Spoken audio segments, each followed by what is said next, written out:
que me pone presión la tutora ya. Ahí está. A ver.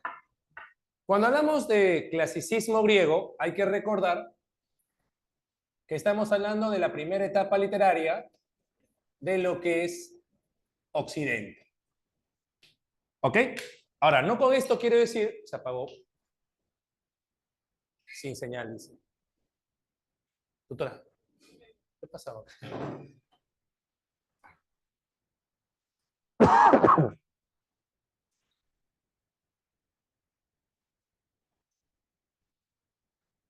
Negro como mi corazón.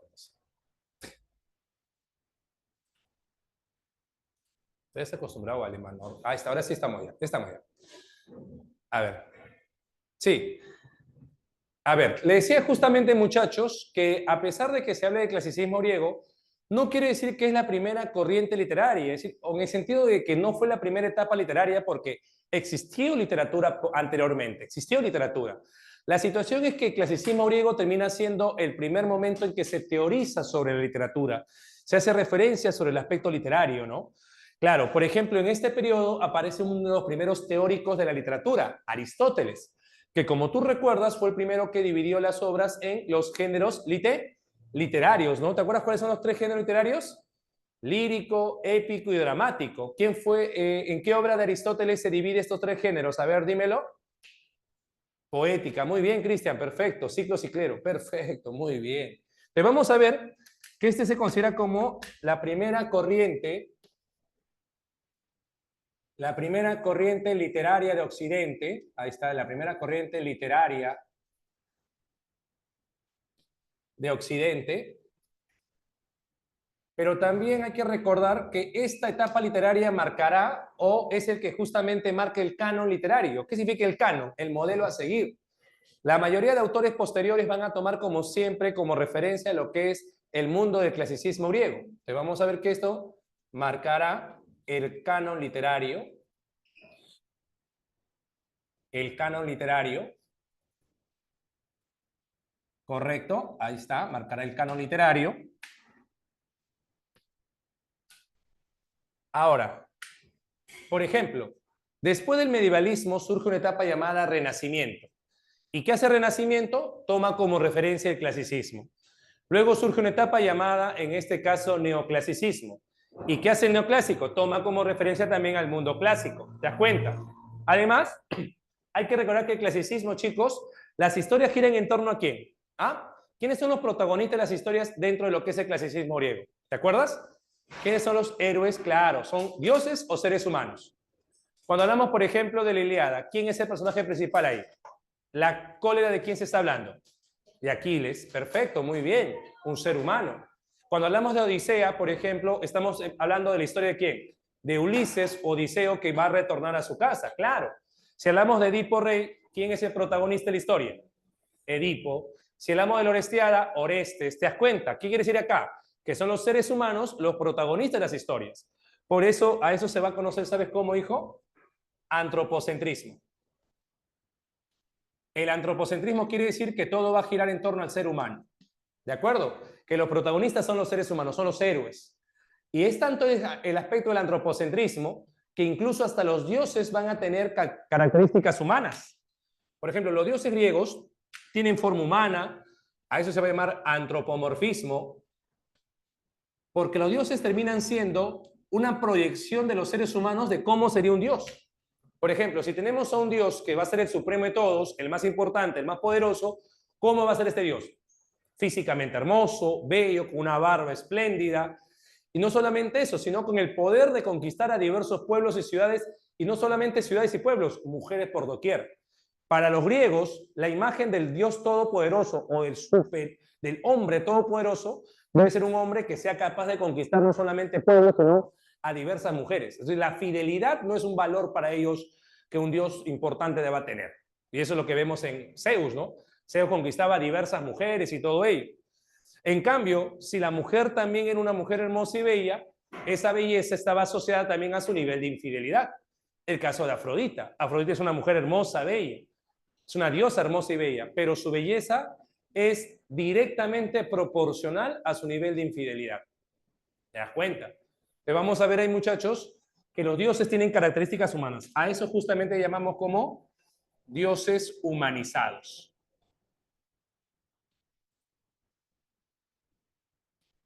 ¿Qué más vemos acá? Profe, ¿los hombres podían alterar su destino? ¿Qué dicen ustedes? Otra vez enseñar. ¿Qué pasa? Así mismo se pone así, ¿no? Sin señal. Modo ahorro, dice. Y otra vez oscuras. Está oscuro, está oscuro.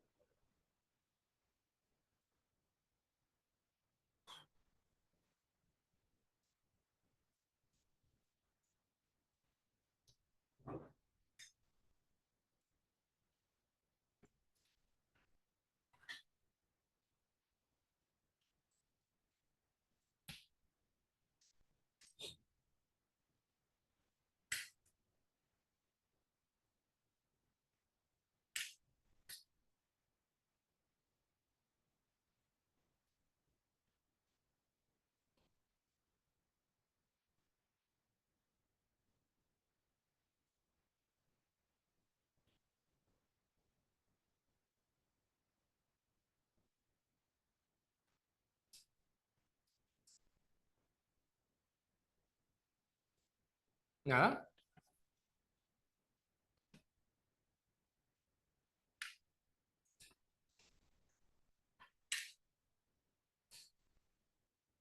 Claro, perfecto, exacto.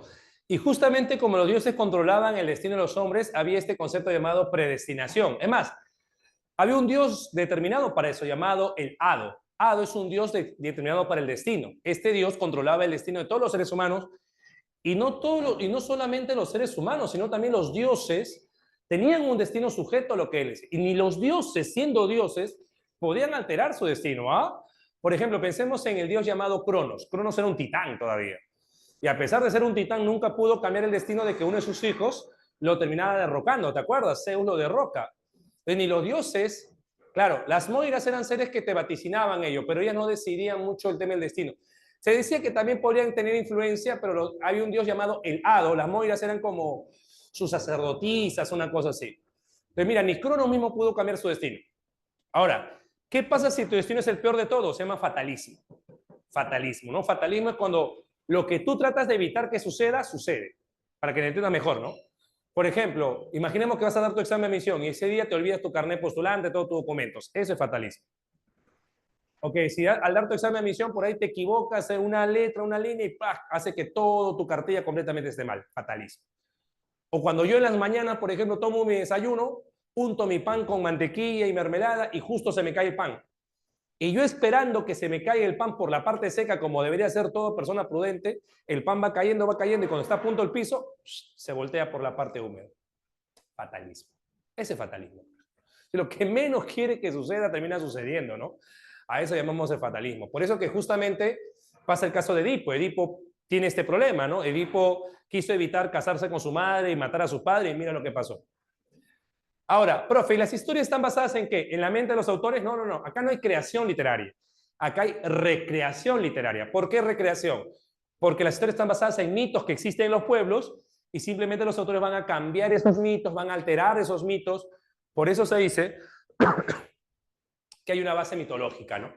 Las historias como Edipo, la Ilíada, la Odisea están basados en mitos que los autores van a ir alterando, cambiando. ¿Quiénes son los protagonistas de las historias? La gente de la clase aristocrática. A pesar de que en este periodo había esclavismo y a pesar de que los autores son personajes de la clase baja, como por ejemplo Homero es un aedo, un autor de la clase baja, es un esclavo, el protagonismo gira en torno a quién? A los aristócratas, a los reyes. ¿Qué es Edipo? Rey. ¿Qué es Homero? ¿Qué es, digo, Aquiles? Rey. ¿Qué es Agamenón? Rey. ¿Qué es Héctor? Príncipe. ¿Ok? Claro, elitismo, correcto, protagonismo aristocrático, ¿no? O elitismo, perfecto. Es más, mira, te pongo una situación muy sencilla. De todos los dioses, ¿quién es el dios más feo de todos? El más desagradable. ¿Ah? ¿Quién es? ¿Te acuerdas? Claro, el dios Vulcano o el dios llamados Hefeistos, ¿no? Hefeistos o Vulcano. Hefeistos es el dios herrero. Su actividad era la herrería. Ahora te hago una pregunta, ¿no? Claro. ¿Quién se dedica a la herrería? ¿La clase aristocrática? o la clase baja? ¿Ah? Claro, y ahí te das cuenta cómo es descrito el Dios, ¿no? Claro, exacto. El Dios más tratado dedicándose a la actividad propia y la clase baja. Otro ejemplo más. Polifemo, cíclope, visto como un ser desagradable, salvaje. ¿Pero a qué se dedicaba Polifemo? ¿Qué era Polifemo? Era pastor. Exacto, muy bien, Cristian. Y yo te pregunto lo mismo, ¿no? ¿Quién se dedica al pastoreo? Por eso los personajes que están vinculados con la clase baja son descritos como seres desagradables, ¿no? Ahora, ¿el fin didáctico en qué sentido? Que a través de las obras griegas nos van a transmitir mitos, ¿no? Los mitos, los valores de la aristocracia, valores aristocráticos, como por ejemplo el valor de la hospitalidad, valores aristocráticos. Y hay que recordar que los griegos, siempre defendían una idea muy importante, la idea del equilibrio. Toda sociedad tiene que estar en constante equilibrio. Para ellos, alcanzar el equilibrio es alcanzar la perfección. El equilibrio es igual a perfección. Todo en la sociedad tiene que estar en equilibrio, en armonía. Cuando no hay equilibrio, es caos. Bueno, yo te pregunto a ti, ¿tu vida está equilibrada? Son 24 horas del día, 8 horas para descansar, 8 horas para trabajar, 8 horas para divertirse. ¿Lo haces así? Dime tú, ¿tu vida está equilibrada? No, profe. Por eso que tenés enfermedades, estrés, cansancio, aburrimiento. ¿Por qué? Porque tu vida no está equilibrada. ¿Te das cuenta? Pues estás cansada, aburrida, molesta, incómoda. ¿Por qué? Porque te das cuenta, lárgate, dice, te das cuenta. ¿Qué es eso? Mira? Porque no hay equilibrio, pues. El no haber equilibrio en tu vida, ¿qué genera? Caos, genera esa molestia, ese estrés. Entonces tiene que haber equilibrio. Profe, ¿usted qué hora dicta? Hoy dictas a las 9 de la noche, ¿no? ¡Qué equilibrio! Pero bueno, es parte de los griegos, ¿no? Los griegos querían en este caso que tiene que haber equilibrio. Equilibrio es igual a armonía. Ustedes, por ejemplo, dicen, ¿no? Este discurso del cual yo considero personalmente no es tan adecuado, de chicos, ustedes ahora que están estudiando tienen que dormir 2 horas, 1 hora. No hagan eso, no hagan eso. Duerman sus 6, 8 horas posibles, duerman, porque tienen que estar estudiando. No hay que romantizar esto del sacrificio, que yo dormí solamente 3 horas toda esta semana. No hagan eso. ¿A qué costo? ¿Te vas a enfermar? ¿Te va a dañar? ¿Te va a dar un aneurisma si es posible? No es eso, ¿no? No es eso. Lo que tienes que hacer es organizarte. Esa es la palabra, organizarte. Y ese es equilibrio, ¿no? Organizar tus tiempos, tu horario. Eso tienes que hacer. Y seguir al pie de la letra ese tipo de organización, ¿no? Organización. Si no, vas a tener problemas. Pero bueno, sigamos por acá. La etapa que nos interesa en este primer momento, chicos, es el llamado periodo jónico, o también llamado periodo arcaico. ¿Correcto? En este periodo jónico o arcaico, por acá,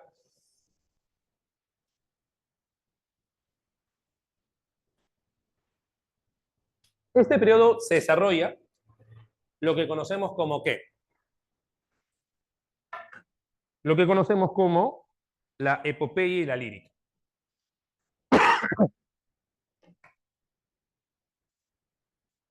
En este periodo surge la epopeya y la lírica.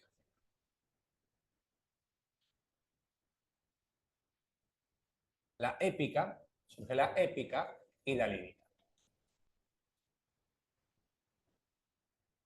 Y es en este periodo donde aparece Homero. Este dato tan importante del cual vamos a hablar hoy. Acá surge Homero, o Meorón, el que no ve. O Melesígenes, es nombre correcto, ¿no? Vamos a ver por acá. Muy bien. Homero, como tú sabes, es un aedo griego. Es un aeda griego. Un aeda es un cantautor. Una persona que no solamente se encarga de componer poemas, sino también recitar los poemas. Es un aeda griego. Conocemos que él desarrolla el llamado ciclo troyano. Y en él tenemos 2 obras muy importantes. ¿Ok?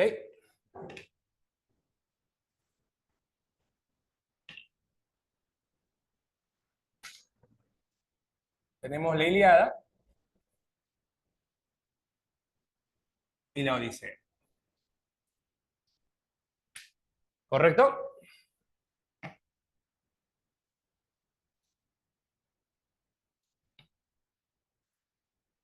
A ver.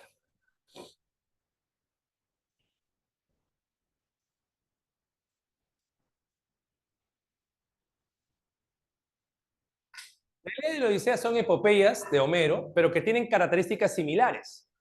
Por ejemplo, ¿qué características similares tienen estas dos obras? Primero, ambas son epopeyas heroicas. Epopeyas heroicas. Ambas poseen 24 cantos. Ambas son poemas escritos en verso. ¿Y sabes qué verso se utiliza? El llamado verso hexámetro.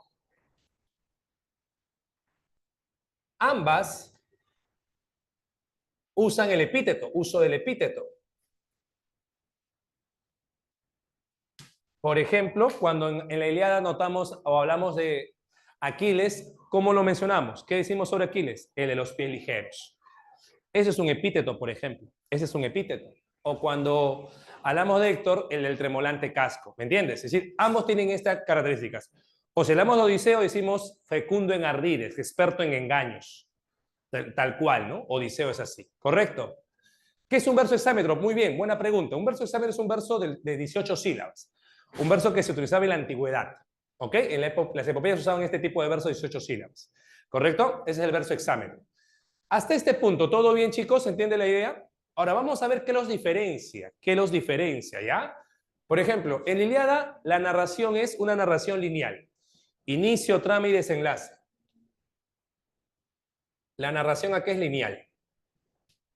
Profe, ¿y cuánto cuenta en la Ilíada? La guerra dura 10 años. ¿Y cuánto cuenta la Ilíada? No cuenta los 10 años, cuenta solamente los últimos 51 días del 10º año. ¿Me entiendes? No cuenta los 10 años. La historia comienza cuando Aquiles y Agamenón están discutiendo. Ahorita te voy a explicar por qué.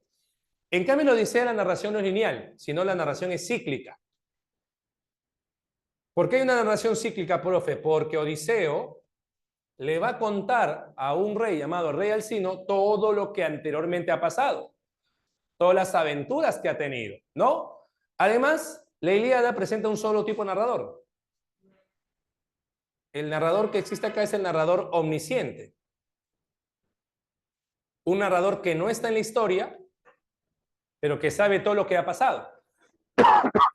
Es más narrador omnisciente. En cambio, acá hay un doble narrador. ¿Y por qué hay un doble narrador? Porque tenemos acá al omnisciente, que es el Homero en un momento, y también al narrador protagonista o narrador personaje, ya que Odiseo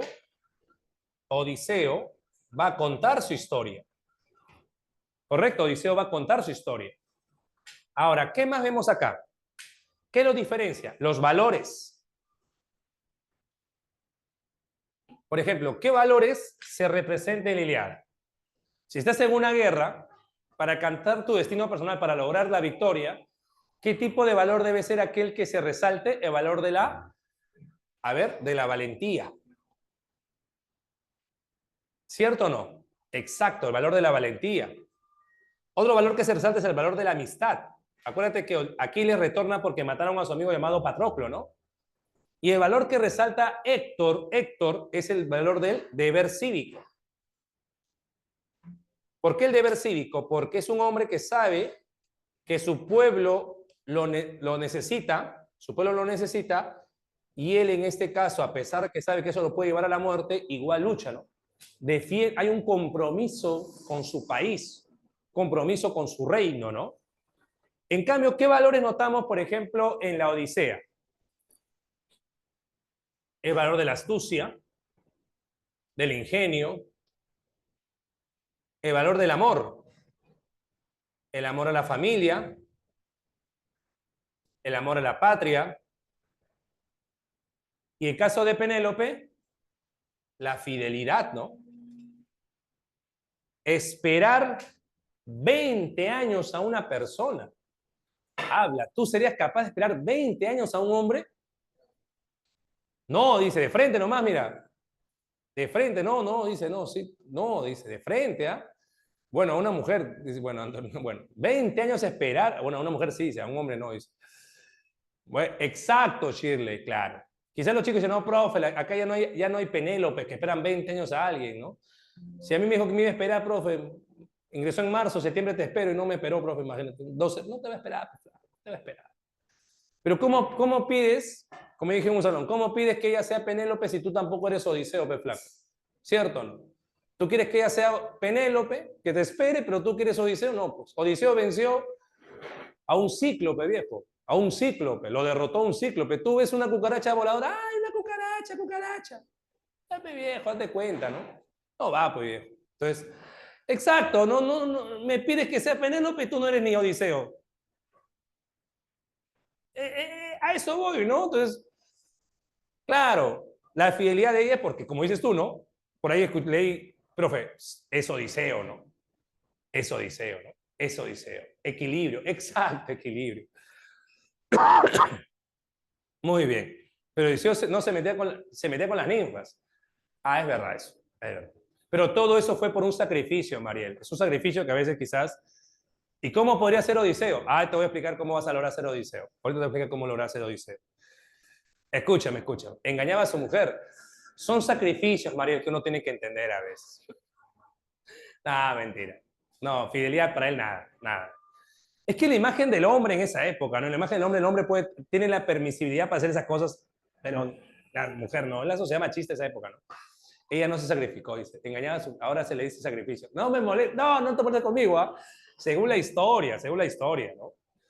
Ulises regresó ser rey por regresar. Ah, sí, es verdad, pues, ¿no? Le propusieron ser rey de la isla Ogygia. Ahora, vamos a ver acá que la vida, a ver, ¿cómo se representa la vida en la Odisea, en la Ilíada? Para alcanzar su destino personal, para alcanzar tu destino, la dignidad, ¿qué tiene que hacer el hombre? En una guerra, ¿qué tienes que hacer para alcanzar la victoria? ¿Qué tienes que hacer? ¿Ah? ¿Qué tienes que hacer? Tienes que luchar, ¿cierto o no? Estás en una guerra para alcanzar tu destino, para alcanzar la victoria, ¿qué tienes que hacer? Tienes que luchar. Por eso que la vida es vista como una lucha constante que va a permitir alcanzar tu destino personal. Pero si estás en la Odisea, por ejemplo, si eres Odiseo, tienes que pasar por diversas dificultades. Porque la vida no es algo sencillo para Odiseo. La vida es un viaje difícil. Un viaje difícil, y acá me preguntan el chico, profe, ¿cómo puede ser Odiseo? Tienes que sobrepasar dificultades. Este viaje difícil es para sobrepasar dificultades. Sobrepasar dificultades. Tú, por ejemplo, tu camino hacia San Marcos no va a ser un camino sencillo. Va a ser un camino muy difícil. Vas a cruzarte con cíclopes. Amiga, te vas a cruzar con un montón de cíclopes. Ten cuidado. Amigo, te vas a cruzar con las sirenas, con circes, hechiceras. Ten cuidado. Ten cuidado de consumir la flor de loto, amigo. Ten mucho cuidado con esa flor de loto. Vienen varias presentaciones. Ahora vienen con brownie también. Ten cuidado con eso. Pero tú, ¿qué tienes que hacer? Sobrepasar eso, ¿no? Sobrepasar. Sobrepasar esa dificultad, esos obstáculos, claro, sobrepasar todo. Y lograr tu ansiado destino personal. Porque para eso, si logramos esto, ¿qué vamos a alcanzar? Alcanzar el destino personal. Alcanzar el destino personal. Si logramos sobrepasar las dificultades, si logramos vencer en esta lucha constante, vamos a alcanzar nuestro destino personal, que es el ingreso a San Marcos. Por eso, si tú quieres ser Odiseo, tienes que sobrepasar todas esas dificultades. Superar esos retos, superar esas pruebas. ¿Ok?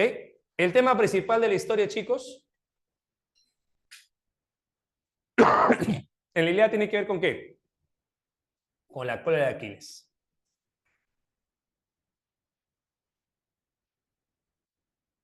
En cambio, en la Odisea, el retorno de Odiseo.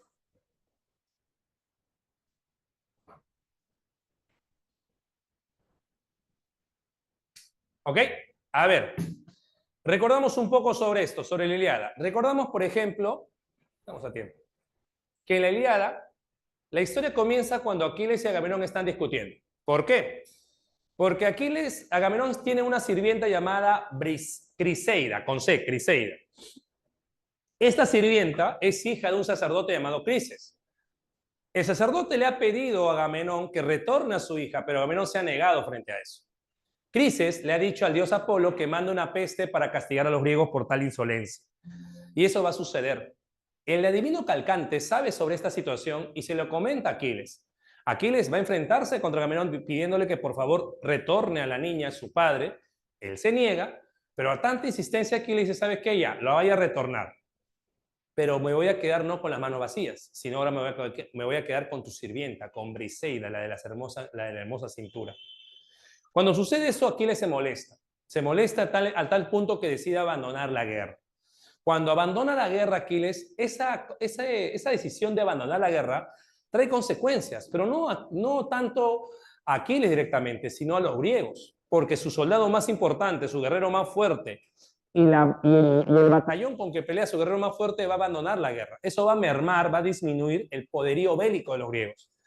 Y eso va a hacer que en el transcurso de la historia los griegos vayan perdiendo, y los troyanos ganen más terreno, ¿no? Incluso en un momento, Agamenón le dice a Néstor para que hable con Aquiles para retornar a la guerra. Aquiles no retorna, pero ¿a quién va a mandar? A su amigo llamado Patroclo. Patroclo, vestido con la armadura de Aquiles, va a ir a retornar a la guerra. La gente va a pensar que es Aquiles y la gente va a huir de la guerra. Pero de pronto se va a enfrentar contra Héctor y el dios Apolo, al ver tal situación, va a tocar la armadura en este caso, de este personaje llamado Patroclo, la armadura de Aquiles, y se va a hacer añicos. Y cuando se va a destrozar la armadura de Aquiles, es donde justamente aprovecha a Héctor y mata a Patroclo. Eso va a generar el retorno de Aquiles y la muerte de Héctor también. Ahora, entonces, la segunda cólera, ¿a quién le trae consecuencias? A los troyanos, porque muere su líder, ¿no? Luego de eso, se lleva el cuerpo, el padre de Héctor va a recuperar este cuerpo, y vamos a ver que la historia finaliza con los funerales del príncipe Héctor, ¿no? Entonces vamos a ver que tanto la primera y la segunda cólera trae consecuencias directas a los dos bandos, ¿no? La primera trae consecuencias a los griegos y la segunda le trae consecuencias, ¿quiénes? A los troyanos, ¿correcto?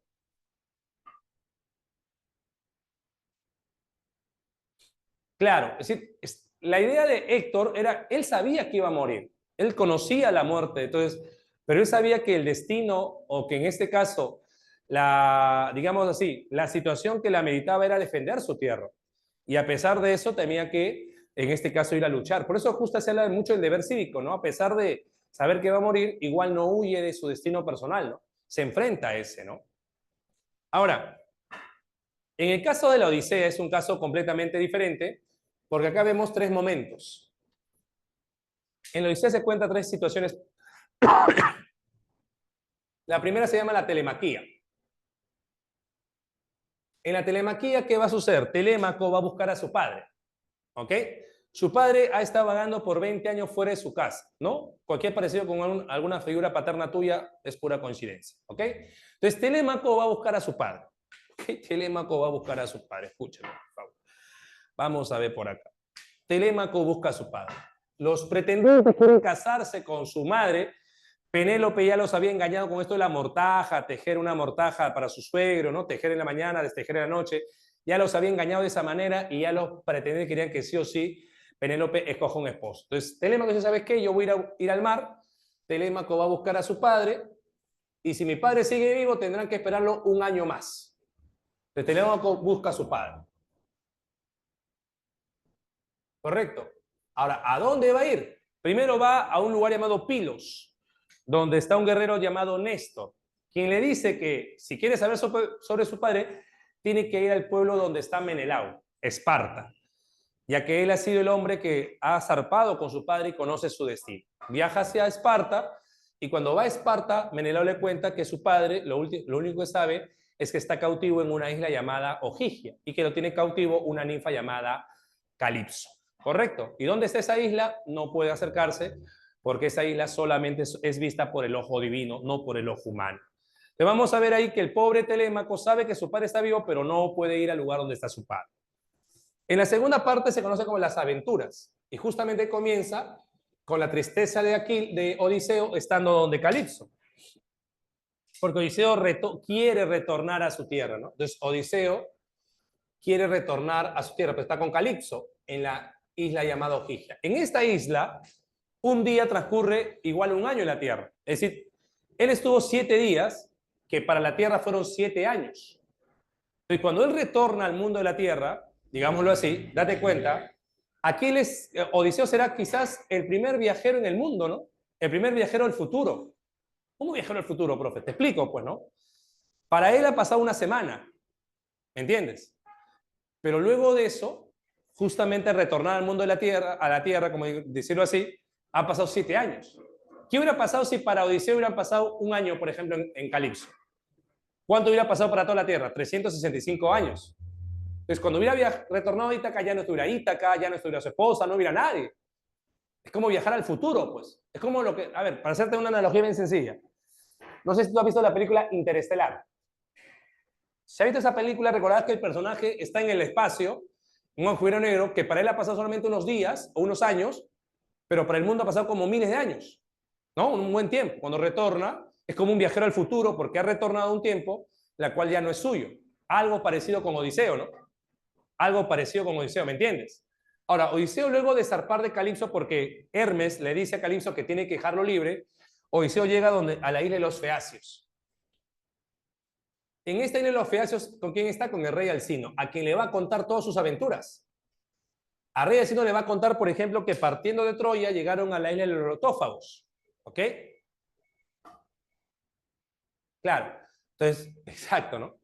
Cuando llega, por ejemplo, al rey Alcino le cuenta que estuvo en la isla de los Feacios, disculpe, la isla de los Lotófagos, donde había una flor de loto que se consumía y se olvidaba del futuro, se olvidaba de sus planes y objetivos. Luego llegó a la isla de los Cíclopes, donde devoraron a sus reses, y el Cíclope hizo lo mismo con los tripulantes. Al final al Cíclope lo embriagaron, Odiseo le dijo que se llamaba Nadie, y cuando estaba dormido, embriagado el Cíclope, lo encegaron con un tipo de árbol colocado con brasas en la punta, y cuando de pronto zarparon de ese lugar, Odiseo le dijo a Cíclope que el que le había hecho daño no se llamaba Nadie, sino se llamaba Odiseo, rey de Ítaca. Es donde Polifemo, en este caso, donde Polifemo lo va a condenar. Le dice, ¿sabes qué? A partir de ahora mi padre te hará pagar todo esto. El padre de Polifemo es Poseidón. Luego de eso vamos a ver que llega donde el dios Eolo, el dios de los vientos, que le da un cofre para que pueda tranquilamente viajar por el mar. Pero ¿qué sucede? Sucede que sus tripulantes, cuando estaban cerca, Odiseo se había quedado dormido y los tripulantes abren el cofre y los vientos salen y lo retornan al punto inicial donde zarpó. Luego llega donde está, por ejemplo, la hechicera Circe, que a ella le habían dicho que todos los hombres que lleguen a su tierra caerán en sus hechizos, pero habrá un hombre que no caerá en sus hechizos. Su nombre será Odiseo, rey de Ítaca. Y a pesar de que lo quiere ese hombre no va a ser para ella, ¿no? Ahora, ¿qué va a suceder? Va a suceder que de pronto llega Odiseo. Odiseo había consumido una hierba que el dios Hermes le había dado para que no caigan los hechizos de Circe, y sí se transformaba a todos los hombres en cerdos, pero Odiseo no lo pudo hacer. Como es el único hombre inmune a sus hechizos, lo invita a su alcoba. Pero Odiseo dice, ¿sabes qué? Dice, yo estoy casado, tengo mi esposa. Si tú accedes a mi alcoba, le dice Circe, te diré cómo retornar a tu casa. Entonces Odiseo tiene que hacer un sacrificio. Son sacrificios que uno a veces tiene que hacer, pues, chicos. Inentendibles a veces para algunas mujeres, pero son cosas que uno tiene que hacer. Odiseo tiene que resolver. Ahí está. Entonces, Odiseo, muchachos, vamos a ver que ingresa, se ríe, acá la tutora se ríe, es un sacrificio, no se entiende, son inentendibles. Entonces, Odiseo, vamos a ver que luego de eso, Circe le va a indicar que para llegar a su tierra tiene que ir a Hades y hablar con un adivino llamado Tiresias. Él llega a Hades, conversa con Tiresias y le dice cómo llegar a su tierra, que tiene que pasar por donde están unas sirenas, a quien él tiene que escuchar, luego pasar por dos monstruos marinos como Caribdis y Cecilia, y luego llegar hacia los rebaños del dios Helios, el dios Sol, del cual no debe consumir ningún rebaño porque eran rebaños envenenados. Odiseo hace el caso, sus tripulantes no, consumen el rebaño y quedan envenenados en ese lugar. Odiseo parte solo y es donde Poseidón lo ataca y lo manda donde la ninfa Calipso, donde va a estar 7 años, que para él son 7 días. Luego de eso, el rey Alcino lo va a ayudar a Odiseo a retornar a su tierra, ya que es el caso de la venganza. Cuando Odiseo llega, Atenea lo va a transformar en un anciano, porque quiere que Odiseo vea quiénes le son leal en su reino, quiénes aún le juran fidelidad al rey de Ítaca. Y sobre todo entrevistarse con Penélope y contarle que este anciano, que es Odiseo, había visto ya a Odiseo, que está a punto de retornar, y quiere saber si Penélope aún siente amor por Odiseo. Al darse cuenta que Penélope aún amaba a Odiseo, le propone junto a Atenea justamente que Penélope al día siguiente haga una prueba de arco en la cual aquel hombre que puede sellar el arco de Odiseo y pasar una flecha por 12 hachas, como lo hacía Odiseo, será el que pueda casarse con ella. Todos los pretendientes intentaron hacerlo, ninguno lo logró. Este anciano, que era Odiseo, agarró, ensilló el arco, agarró la flecha y la pasó por las 12 hachas. Cuando de pronto vieron al anciano, ya no era el anciano, era Odiseo, y junto a su hijo Telémaco matan a todos los pretendientes. Y no solamente a los pretendientes, sino también a las sirvientas. Muchas de ellas eran amantes de los pretendientes. Cuando sucede esto, Penélope aparece y ve toda esta situación y lo ve a Odiseo y no lo reconoce. Pero es su mujer, no lo va a reconocer. Acuérdate que Odiseo tiene 7 años de diferencia de joven. Sí, para Penélope cuando lo ve dice, tú no eres Odiseo porque tú tienes que ser más viejo, ¿no? Estás muy joven para ser Odiseo. Pero cuando sucede eso, claro, al inicio su perro se lo por el olor, todo eso, ¿no? Argos, sí, sí. La cuestión es que Penélope, ¿qué le dice? Odiseo, si tú dices ser Odiseo, mañana discutiremos sobre esto. Ya es muy tarde, voy a ir a descansar. Si tú deseas, agarra la cama que está en mi alcoba y tráelo acá a la sala para que puedas dormir acá. Y Penélope se va caminando lentamente, esperando cuál es la respuesta de Odiseo, ¿no? Y Odiseo le dice algo muy cierto, le dice, escúchame Penélope, he pasado por diversas pruebas, pero esta es la más difícil de todas. Lo que tú has dicho cualquier hombre pudo haber aceptado, pero tú sabes muy bien algo, que la cama que está en nuestro dormitorio, nadie la va a poder mover de ese lugar. Porque esa cama está tallada, hecha de un árbol que creció debajo de nuestro dormitorio y que yo tallé con estas manos. Nadie en este pueblo sabe eso, porque ese fue un regalo de bodas que yo te hice, Penélope. Es secreto, solo lo sabes tú, Penélope, y yo, Odiseo, tu esposo. Cuando escucha eso, imagínate, Penélope sabe que es Odiseo, ¿no? Porque sabe que ese secreto solamente lo sabe Odiseo. Mira, qué inteligente Penélope, ¿eh? Voltea y corre a sus brazos de su esposo. Dice, el encuentro más esperado por Latinoamérica Unida, muchachos. Penélope y Odiseo. Dice que toda la noche no durmieron porque Odiseo le contó todas sus aventuras. Al día siguiente, quienes vinieron a reclamar venganza, los familiares, los pretendientes, pero Atenea habló con Zeus para que Zeus lleve el olvido a todos los familiares y de esa manera se jure una fiel alianza, una reconciliación, digámoslo así, una paz entre Odiseo y los familiares de los pretendientes. ¿Ok? Y así va a terminar justamente esta historia llamada La Odisea. Y así también termina la primera hora para luego encontrarnos después del receso de 20 minutos. Muchas gracias, jóvenes. Hasta ahí. ¿Entendido todo, chicos? ¿Entendido todo esto, muchachos? Sí. Dentro de 20 minutos nos vemos para hablar de Edipo Rey. Perfecto.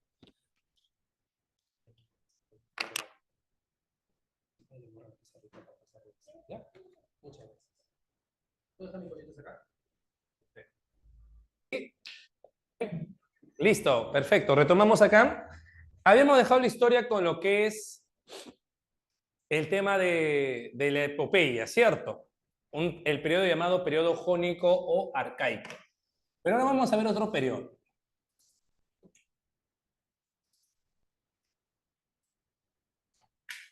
En este caso, el periodo que nos...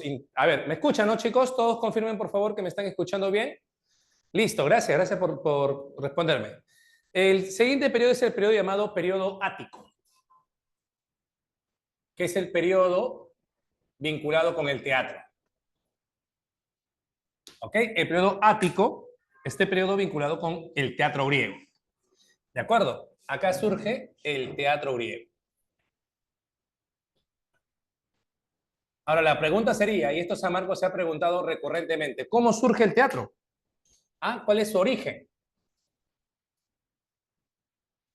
Más o menos para que tengamos en cuenta el origen del teatro está vinculado con ¿qué? Con unas fiestas, las fiestas dionisíacas.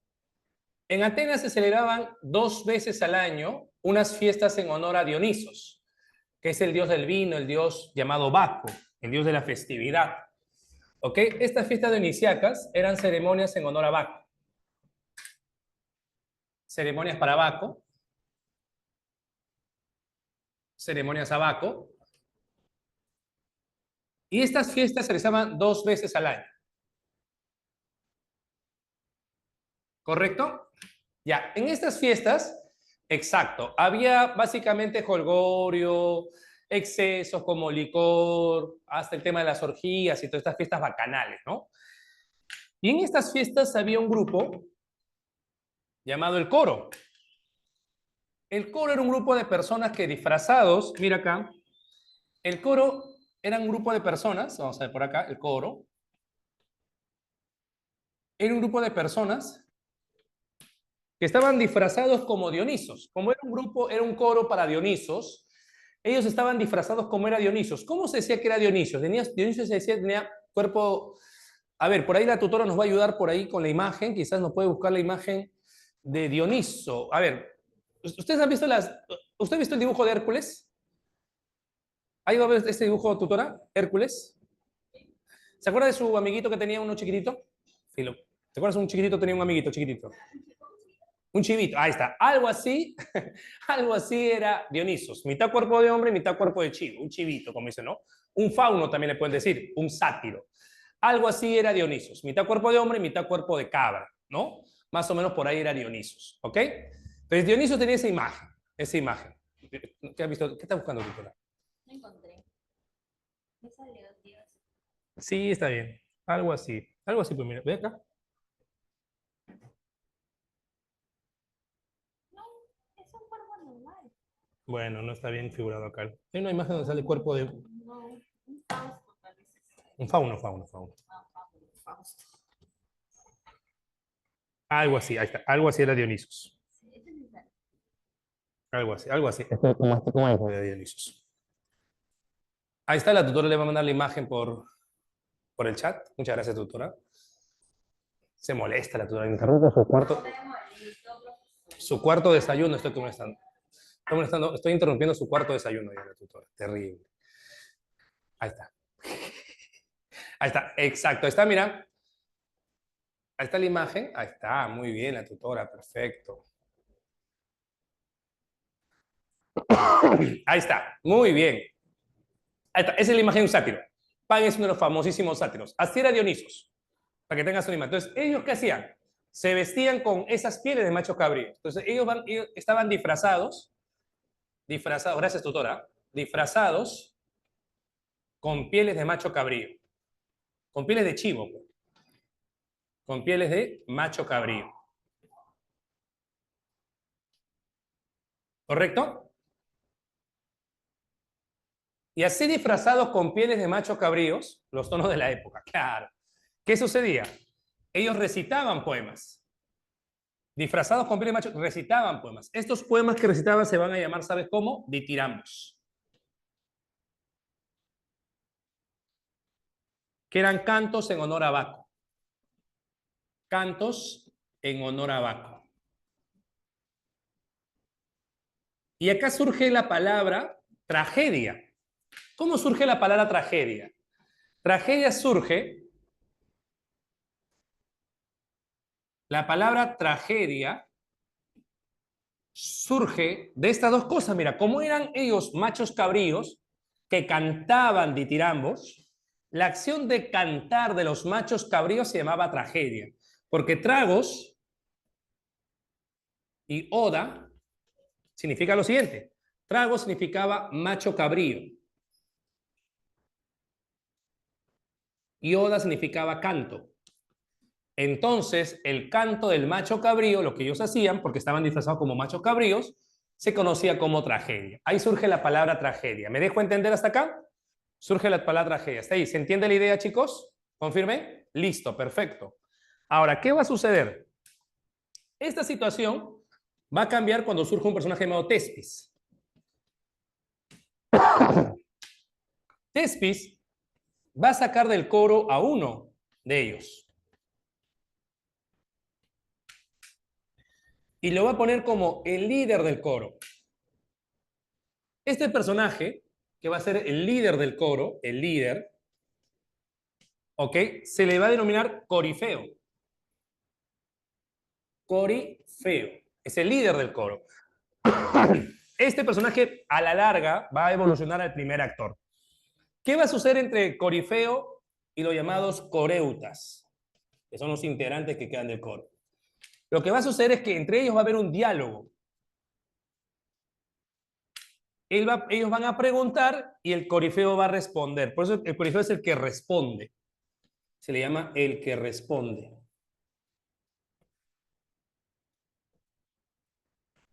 Y como ellos van a preguntar y él va a responder, acá se establece un diálogo.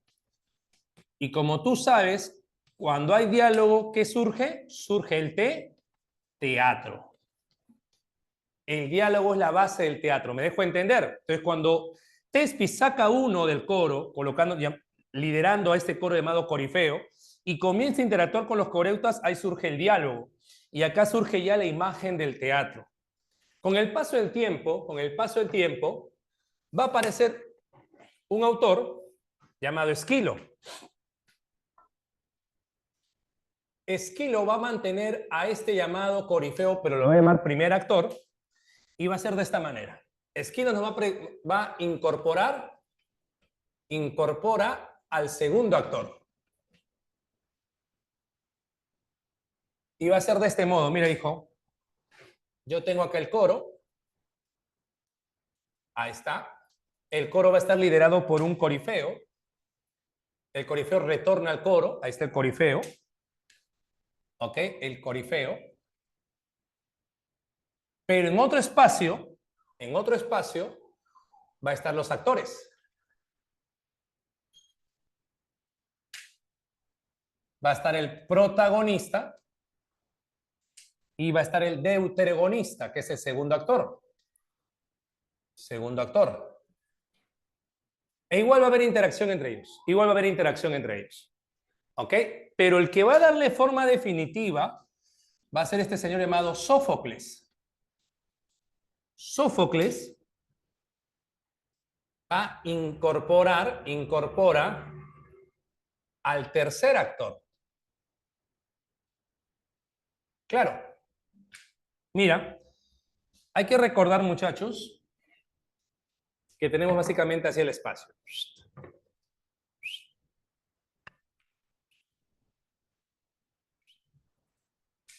Este espacio se va a llamar esquene, que es el espacio donde están los actores. Acá está el primer actor, segundo actor y por último, el tercer actor. A ver, este tercer actor es el más complicado de todos. ¿Sabes por qué? Porque estos dos personajes siempre van a mantener su papel hasta el final de la historia. Por ejemplo, Edipo y Yocasta. Imaginemos, ¿no? Pero ¿qué va a hacer el segundo actor? El segundo actor va a ser el que haga los demás personajes secundarios. Por ejemplo, en Edipo Rey, ese segundo actor, ¿qué va a hacer? Va a ser, por ejemplo, Creonte, va a ser, por ejemplo, disculpen, Tiresias, va a ser un pastor, va a ser un mensajero. Me dejo entender, todos los papeles secundarios van a recaer sobre este personaje. Por eso digo que es el que tiene más chamba, ¿no? Ahora, acá va a haber un espacio semicircular llamado orchestra. En la orchestra va a estar el coro. Acá va a estar el coro. ¿Correcto? A ver, ¿qué sabemos de Sófocles? Sófocles ya sabemos que incorpora al tercer actor. Como aumenta actores Sófocles, disminuye la participación ¿de quién? Del coro. El coro ya no va a participar como antes, por eso que se disminuye la participación del coro. La participación del coro. ¿Correcto? Además, Sófocles nos permite conocer lo que pasa por la mente de los personajes. Sófocles se aleja de Esquilo en el sentido de no solamente darnos un personaje, darnos personas. Porque Sófocles le da espacios, como le da más importancia a los actores, le da espacio al actor para que pueda expresar diálogos o monólogos extensos. Y a través del monólogo, ¿qué voy a conocer yo? Lo que piensa el personaje. Por eso se dice que Sófocles analiza la psicología de los personajes. Analiza la psicología de los personajes. ¿Y esto cómo se logra, profesor? A través, como te decía, de los monólogos. Los monólogos van a permitir, ¿qué es un monólogo? Una reflexión. Gracias a la reflexión vamos a saber qué es lo que piensa cada personaje. Uso de monólogos. Algo también muy importante es que las obras teatrales de Sófocles solamente giran en torno a seres humanos. No hay dioses como personajes dentro de la historia. No está Apolo, no está Atenea como personaje. Por eso se dice que él humaniza la tragedia. ¿Qué significa esto? Que solamente utiliza personajes humanos. Personajes humanos.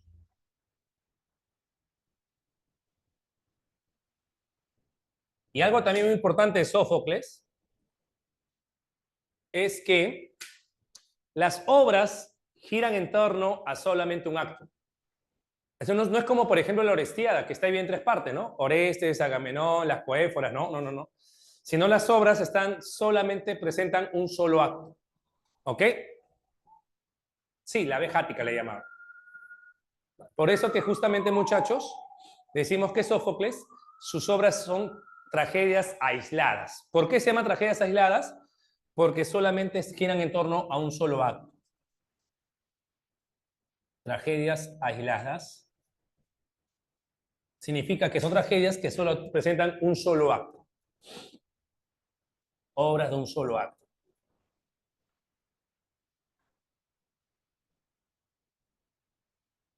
Y una de las tragedias conocidas de él, ¿cuál va a ser? Edipo Rey. Consulten, hasta acá, ¿todo bien? Chicos, confirmen.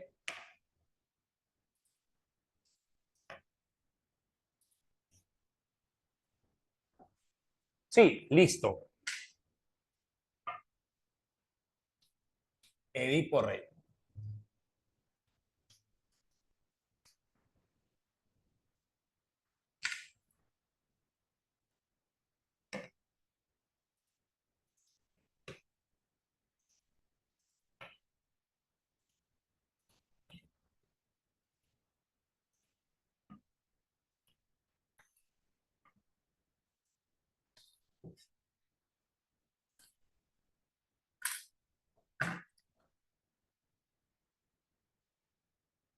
A esta obra se le considera como ¿qué? Escúchame. Se le considera como si fuera la tragedia perfecta. La llaman así. ¿Y por qué la llaman la tragedia perfecta? Porque se dice que respeta las tres unidades clásicas. Se le conoce como la tragedia perfecta. Aristóteles decía que toda obra teatral o toda tragedia tenía que girar en torno a un solo tema, girar todo en torno a un solo espacio y que la historia transcurre en un solo día, porque si no causaba distracción en el lector, en el espectador y era inentendible la historia. Por eso justamente que la obra se considera como una tragedia perfecta porque respeta un solo, todo gira en torno a un solo tema, todo gira todo un solo espacio, un solo ambiente y todo transcurre en un solo día. El tema, el destino, el ambiente. ¿Qué tema se desarrolla? El tema del destino. ¿Qué ambiente? En el Palacio de Tebas. Todos se desarrollan en el Palacio de Tebas, no salen del palacio. ¿Correcto? Ahora, vemos que como son personajes de clase aristocrática, son reyes, el lenguaje es solemne, ¿no? El lenguaje es solemne. Además, recordamos que toda tragedia tiene como objetivo algo muy importante, la catarsis. ¿Qué es la catarsis, profe? La catarsis termina siendo el efecto producido en el espectador, ¿no? A través del miedo y la compasión. Ahora que la catarsis es en este caso la purgación de pasiones a través del miedo y la compasión. A ti te causa compasión y temor lo que le pasa a los personajes y eso produce en ti una calma, una tranquilidad. Terminas conmoviéndote estéticamente, ¿no? Y este efecto se produce en el espectador, acuérdate, no en los actores, ¿ah? En el espectador. Otros le llaman a esto también emoción estética, San Marcos también la llama así, porque tú te llegas a emocionar por el arte literario, la emoción estética. Emoción estética. ¿Correcto? Ahora, escúchame. Esta catarsis también se produce en la obra. Acuérdate que la catarsis es el objetivo de la tragedia. Es el objetivo de la tragedia. El objetivo de la tragedia. Ahora, vamos a ver acá. Escúchame. ¿Qué cosas por ahí resaltan en esta obra teatral? Resalta, por ejemplo, el tema de la ceguera. Tiresias es un personaje ciego, pero su ceguera está relacionada ¿con qué? Con sabiduría. Porque es un hombre que a pesar de ser ciego, la vista no lo ha engañado, a diferencia de los seres humanos normales, ¿no? La vista no lo ha engañado porque al estar ciego él conoce o tiene un conocimiento mucho más profundo de la realidad. Por eso que la ceguera representa un conocimiento profundo. Un conocimiento profundo, un conocimiento que no va a ser engañado por la vista, porque tú sabes que la vista puede engañarte. Las apariencias, eso tú sabes muy bien, te pueden engañar. Por eso que hay que tener mucho cuidado con eso, las apariencias engañan. Ahora, ¿qué vamos a ver acá también? La idea del concepto llamado chivo expiatorio. ¿Qué es un chivo expiatorio? Es un personaje que se sacrifica por los demás. Se sacrifica. En el caso de la obra, va a ser Edipo. Porque Edipo tiene que autodesterrarse, tú debes recordar, autodesterrarse, para que su pueblo no siga sufriendo el tema de la peste. Por eso que representa el chivo expiatorio. Además, hay que recordar otro concepto llamado ironía trágica. Edipo, en momentos de la obra, él condena al que mató a Layo, diciendo que nadie tiene que acercarse a él, hablarle, expulsarlo porque es una mala siembra dentro del pueblo, sin saber Edipo que a quien estaba condenando, a quien estaba juzgando, era a él mismo. Por eso que la ironía trágica tiene que ver con eso. Tiene que ver con que el personaje, Edipo, se autocondena. Incluso hay una parte en la cual él dice, puesto que yo me he casado con la mujer de Layo y he tenido hijos con ella, con lo que hubiera tenido Layo, y estoy sentado en el trono que Layo hubiera ocupado, yo buscaré a su asesino como si Layo fuera mi padre y yo fuera su hijo. Miren lo que dice Edipo, ¿eh? Sin saber lo que está... Es decir, la gente que está ahí, que sabe la historia, lo mira a Edipo con cierta pena y tristeza sin saber que lo que está diciendo es cierto, ¿no? Y ahí está justamente la ironía. Y también es irónico que Tiresias, el adivino ciego, sea el que vea la realidad, ¿no? Sea el único que ve lo que sucede. Bueno, ve entre comillas, ¿no? Que ve lo que sucede. Eso también es irónico, ¿no? Eso también es irónico, ¿cierto? El tema principal tiene que ver con ¿qué? Con la fuerza incontrolable del destino.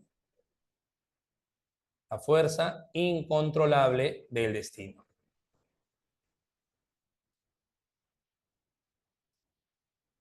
Hay que recordar que entre los personajes acá tenemos a quién.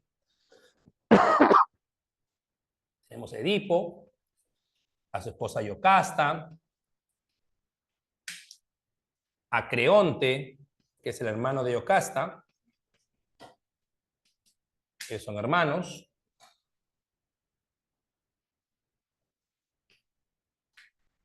Tenemos a Tiresias, que es el adivino. ¿Correcto? Y luego también llega el pastor de Tebas y el mensajero de Corinto.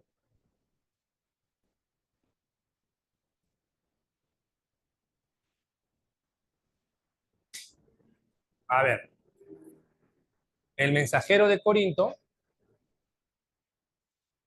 y el pastor de Tebas. ¿Correcto? Ahora, la historia comienza cuando el pueblo de Edipo, Tebas, está pidiéndole ayuda a Edipo. ¿Por qué? Porque hay una peste que está azotando todo el pueblo, ¿no? Y Edipo ha mandado a su cuñado Creonte a investigar cuál es el motivo de esta peste. Creonte ha ido al oráculo de Delfos y le ha preguntado a Apolo, ¿qué pasa, Apolo? ¿Por qué nos está castigando? Y Apolo le ha dicho, ¿sabes qué? Eso le cuenta Edipo, que ustedes tienen en su pueblo al que mató a su antiguo rey, y ese hombre no ha sido castigado. Y mientras que no se supla esa muerte con otra muerte o expulsión de ese asesino, el pueblo seguirá sufriendo la peste. Entonces, ese es el motivo, ¿no? Que el que mató a Layo, el antiguo rey, sigue estando en Tebas. Entonces, en ese momento, Edipo pide al pueblo que por favor le diga si ellos conocen al asesino justamente Layo. Al ver la negativa del pueblo, él le va a pedir en este caso a Creonte que llame a Tiresias. Como él es adivino, él debe saber quién fue el que mató a Layo, ¿no? Le van a llamar a Tiresias, pero Tiresias, que sabe la verdad, se niega a hablar, porque no quiere ser el portador de malas cosas, ¿no? Y es donde Edipo le comienza a instigar. Habla, Tiresias, dime quién mató a Layo. Seguramente tú eres también cómplice del asesino. Es más, si tuvieras vista, hasta diría que tú lo mataste. Y tantas son las imprecaciones, ¿no? Las acusaciones contra Tiresias, que Tiresias al final habla. Le dice, ¿sabes qué? Tú no sabes realmente lo que estás diciendo. El asesino de Layo está aquí. Es verdad. Piensa que es un extranjero, pero luego se dará cuenta que es un tebano nativo y eso no le va a dar felicidad. Ahora ve, pero luego estará ciego y de rico pasará a estar pobre y lo mandarán a una tierra lejana porque se dará cuenta que es la persona que mató a su padre y fecundó el vientre donde nació. Y cuando escucha eso, Edipo, ¿quién es ese? Ese eres tú, Edipo. Tú eres la peste que está azotando tu propio pueblo. Cuando le dice esto, Tiresias a Edipo, Edipo se queda consternado, ¿no? No entiende lo que está diciendo. Luego de eso aparece la esposa de Edipo, Yocasta, y dice, ¿qué te pasa, esposo? ¿Por qué estás así? Edipo, más bien lo que está desencajado, ¿no? Porque lo están acusando de ser el causante de la peste. Y donde justamente Edipo le dice, ¿sabes qué? Tiresias me está acusando de ser yo el asesino del Layo y todo eso. Y es ahí donde dice, pero tú no tienes nada que ver con eso. Y ahí donde Tiresias le cuenta, Yocasta le cuenta, mira, ¿sabes qué? A Layo lo mataron un grupo de ladrones. No tienes que ver con esto. Un sirviente que ahora es pastor en Tebas nos contó que cuando él salió con Layo, un grupo de ladrones lo asaltaron en un lugar llamado La Fóside, le dicen. Tú no tienes nada que ver con la muerte de Layo. Ahora, al escuchar esa palabra, La Fóside, él le pregunta, ¿cuándo pasó eso? Eso pasó días antes de que tú llegaras a este pueblo, le dice. ¿Qué pasa, Edipo? ¿Por qué estás así? Le dice. Entonces Edipo le dice, mire, yo vengo de una ciudad llamada Corinto. Mis padres son Pólibo y Mérope, reyes de Corinto. Cuando yo fui creciendo, un hombre borracho me dijo que yo era un hijo ilegítimo de ellos dos. Fui al oráculo a preguntar y el oráculo no me respondió eso. Me dijo que iba a matar a mi padre y casarme con mi madre. Por eso me fui de ese pueblo. Cuando salí de ese pueblo, me crucé en la zona llamada La Fóside con un carruaje que venía, creo, de Tebas. Como el hombre no me quería dar espacio, yo empujé el carruaje y un hombre comenzó a rodar por la cúspide. Si ese hombre era Layo, entonces yo soy el asesino de Layo. Luego el sirviente que lo llevaba me miró y como si me hubiera reconocido, se fue. Y cuando le cuenta todo eso, yo casi dice, pero cálmate, le dice, no pienses que las cosas son así. Además, Tiresias siempre se equivoca y le cuenta, ¿no? Hace años, Tiresias me comentó que un niño iba a nacer de mí, le dice Yocasta, ¿no? Y que iba a matar a Layo y se iba a casar conmigo. Y eso no pasó, le dice, porque ni bien nació ese niño, se lo dimos al mismo pastor, ¿no? Que nos trajo su sangre y lo había matado. Ahora, como tú sabes, la historia no fue así, ¿no? El pastor no llegó a matar al niño. El pastor lo que hizo fue entregarle el niño a otra persona, ¿no? En este caso, al que sería más adelante el mensajero de Corinto. Ahora, ¿qué va a suceder acá? Yocasta le cuenta eso, pero a pesar de todo eso, Edipo está consternado, ¿no? Y le pregunta, a ver, Yocasta, dime tú, ¿cómo era Layo? Y Yocasta lo mira y dice, Layo era un hombre ya mayor, estaba encaneciendo y se parecía mucho a ti, Edipo. Y en ese momento, Edipo quiere ir conociendo la verdad. Y van a pedir al pastor que afirma que a Layo lo mató un grupo de ladrones para que diga la verdad. Y en ese momento llega justo el mensajero de Corinto, contándole que el rey Pólibo de Corinto había muerto y que la reina Mérope desea que Edipo asume el reino. Entonces Edipo siente que eso es como la otra parte del destino que le faltaba cumplir, ¿no? Pero él dice, ya, yo no maté a mi padre, según el destino, ¿no? Pero quizás se cumpla la parte en la cual yo me quede con mi madre y me case con ella, porque mi madre cree que yo vaya y asume el reino, yo soy el rey y ella es la reina. Y no quiero eso. Y es donde justamente el mensajero le dice, ¿sabes qué, señor Edipo? ¿Por qué usted tiene temor? Si el señor Pólibo y Mérope no son sus padres, le dice. Y es donde comienza a develarse todo, pues, muchachos. ¿Qué? Sí. Pólibo y Mérope no tienen nada que ver con su nacimiento. Hace muchos años, cuando yo pasaba por esta ciudad de Tebas, un hombre que lo tenía usted amarrado en sus pies. Mire sus pies. Están hinchados, ¿no? Por eso le pusieron el nombre Edipodos, pies hinchados. Lo tenía amarrado en los pies y estaba a punto de matarlo, pero no lo hizo. Usted le causó clemencia, pena, se compadeció de usted y me lo entregó. Y a partir de ese momento, el rey Pólibo y la reina Mérope lo han creado como si usted fuera un hijo de ellos. Pero no es su hijo. Y si usted quiere saber quiénes son realmente sus padres, consulte a ese hombre que lo tenía a punto de matar cuando usted era un bebé. Él sabrá decirle cuál es su origen. Y cuando justamente llegue ese hombre es el pastor, ¿no? A quien Edipo le dice, pastor, dime, mírame, pastor, dime. Ese niño que tú tenías hace años a punto de matar y que no lo hiciste y no sé por qué no lo hiciste, ¿hijo de quién era? ¿Era tu hijo, pastor? ¿No? Entonces, ¿quiénes fueron los padres que entregaron a ese niño para que tú lo mates y no lo hiciste? El pastor lo mira a Edipo y le dice, los padres eran el rey Layo y la señora Yocasta. Y ahí se devela toda la verdad. Yocasta grita porque se ha dado cuenta que se ha casado con su hijo y ha tenido hijos con su propio hijo y grita desesperada hacia su habitación. Hay que recordar que en esta época las escenas violentas no se presentaban frente al público y tampoco había presencia de actrices, ¿no? Las mujeres no podían actuar, solamente lo hacían los varones. Y de pronto Yocasta ingresa y grita desaforadamente, ¿por qué? Porque el tipo va detrás de él, gritándole madre, esposa, no sabe cómo llamarla. Y de pronto se escucha gritos, silencios y aparece un mensajero contándole lo que ha pasado, ¿no? Señores, la reina Yocasta ya no es reina.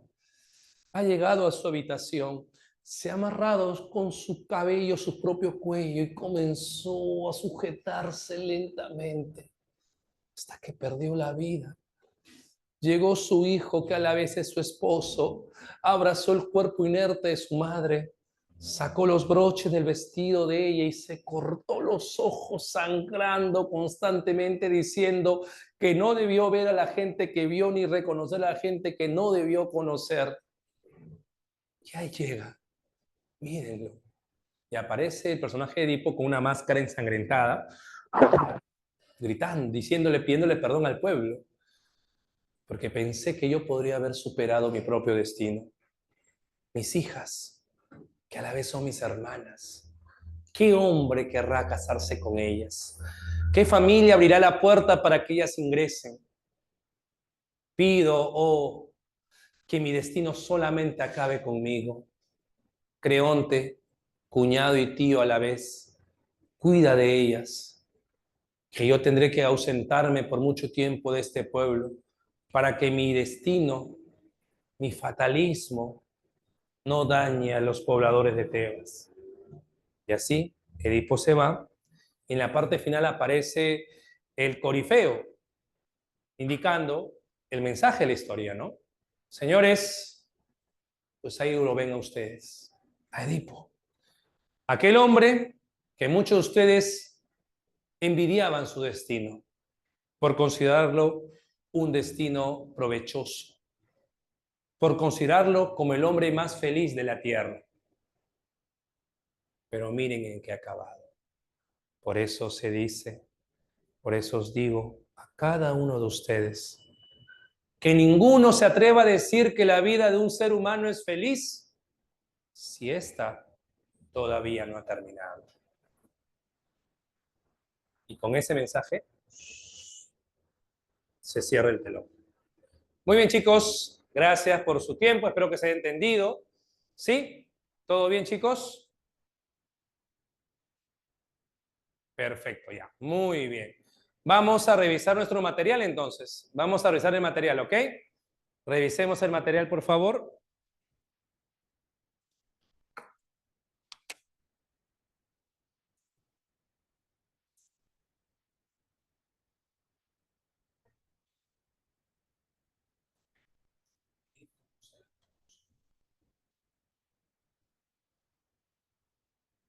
Cree en ti misma.